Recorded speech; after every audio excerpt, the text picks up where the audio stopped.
In this video, I want to walk you through one of the hardest parts of assignment 2, and that's the dynamic data validation of ensuring that your loan, the new loan that you take back out, is paid back in a later month than when you actually take it out. So I've consolidated my model a little bit here so we can see everything. But what I want to show you is that the new loan acquired a month, well, that can be March, April, May, or June. Right? So our drop down is basically taking the list over here on the right, using that from data validation to say it could be one of those months. However, when we go to our new loan paid back month, we want to make sure that that happens after you take the loan out. It doesn't make sense to take the loan out in April and pay it back in March. That's not a valid input. So in this case, I'm only showing May, June, or later. If I change this to take my loan in March, now my new validation updates and shows April, May, and June, as well as later. So I have dynamically updating validation that only allows me to choose valid inputs for my model. All right, so how do I do this? It's a couple-step process. And ultimately, it relates to using some lookups and my initial table of data here. All right, notice here's where I generated my lists. And notice that I ordered them all, 3, 4, 5, 6, and 7. All right, I just simply ordered my months, and I'm going to use that because I need to know what month my new loan acquiring happened. So you can see here I'm just doing a simple VLOOKUP. VLOOKUP allows me to relate April 21, the choice of when the loan was acquired, to the 4th month, which we're going to have right here. All right, so once I know that April is when I took the loan out. Visually, I know that only the 5th, 6th, and 7th entries, or May, June, and later, are now valid options. All right, now how do I do that programmatically? All right, well, let's look at another example. A lot of times if you look at multiple examples, you can see a pattern and write this down as an equation. So let's flip this now. Let's swip it to May. Now we see that's the 5th month, right? If it's the 5th month, now I only need 2 months or 2 options in my dynamic data validation. In this case, we start to see a little bit of a pattern. All right, I needed 3 when the value was 4. When the value is 5, I only need 2.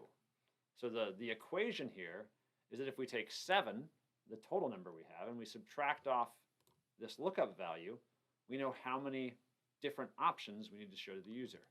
And that's exactly what I have in this cell here. All I'm doing is taking 7, the total option at the end, minus the lookup value, in this case 5, representing May. So that tells me I only need 2 months available. All right, so that's the first part of the problem, is figuring out how many months I need to show. Now the second part of the problem is how to make an array that is dynamically sized. And this is where I'm going to show you the offset function and how we can use it to actually capture an array. So I'm going to delete what I have here and I'm going to write it for you fresh. So the way the offset function works is, if you remember, we start with some reference cell. I'm going to start over here with the later cell. All right, so this later cell is where I'm going to anchor from. Now I'm going to go 0. I'm going to go basically 1 or 2 rows up based on how big of an array that I need. So I'm going to go to the first value that I'm going to need to come back to my user in that data validation. So if I need 2 cells, well, the 2 cells I'm going to need are June and later. So in that case, I need to go up by, so I'm going to go up, that's negative, by 2 cells. All right, let's see if that works. I don't need to move any of the columns. I'm in the column that I want to be. And now I want something that has a height, an array that has a height of 2 and then a width of 1. So again, I can reference my 2. I can set my width at 1. Now when I hit enter here, it's actually going to spill the array down.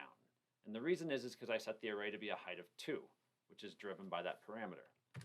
And this is only going to happen for you in the most recent versions of Excel. If you're in an older version of Excel, it's not going to automatically spill that down for you, and I'm going to show you how to handle that in just a second. All right, so it's spilled down, and we see that May and June are our options. That's not exactly what we wanted, though, right? We want it to be June and later. So we need to change our formula just a bit, all right? And it's in the K8 up here. So I went up minus K8. I actually needed to go up minus K8 minus 1 because I'm in that initial cell. That's the starting cell. So I need to go up 1. So I get 1 new cell plus the cell that I was in. All right, so once I make that adjustment by just subtracting 1, now I see that I have June and I have later. Now let's see what happens if I come over here and update this to March. Once I update it to March, now I see that that's the third month in my lookup, which means I have 4 months in my options, which are April, May, June. Whoops. Notice I copied over my spilled array, so it erased it there. Now I have April, May, June, and later. All right, so the last step here is how do we get this into our data validation? Well, now that we've written our formula, we can copy our formula, come over to our cell, go into data validation, and you can see I've already typed that formula in there. It's the offset formula that I just walked you through. You just merely type it in, say OK, and now you have your dynamic data validation working. Now, what if you're not in the most recent version of Excel? Never fear, that offset function will work exactly the same in the data validation window. The problem is it's going to be a little hard to visualize over here. And so we're going to have to use what's called an array formula to get that same answer. So I'm going to go ahead and delete this, and I'm going to rewrite the formula. But notice I'm going to select 4 cells first, because I know that the biggest this array can be is 4 cells. So I'm going to select all of them together, and I'm going to type my formula. This again is going to be called an array formula. I'm going to type the formula the same way. All right, so we're just doing the same formula in here. And sorry, 1 at the end there for my width. And now the difference is at the very end to enter this formula, I have to hold Control and Shift while hitting Enter. These are often called CSE formulas, Control Shift Enter. So when I do Control Shift Enter, it now fills it in the array that I've pre-selected. The other thing you'll notice is in the formula bar, if we actually zoom in there, you can see that it's surrounded by brackets. All right, and every cell in that array is highlighted in brackets, indicating that they're all grouped together as an array formula. Again, modern versions of Excel do this for you automatically. They spill that array down. In older versions, you have to use Control Shift Enter as you write that function to really see all the different elements in the array. And really the reason for that is that when you have an array, there are multiple values, so there's no way that Excel can display it in just one cell. That's why you have to select multiple cells when you're writing the formula, and then Control Shift Enter to have that cell populate, that formula populate over all the cells in the array.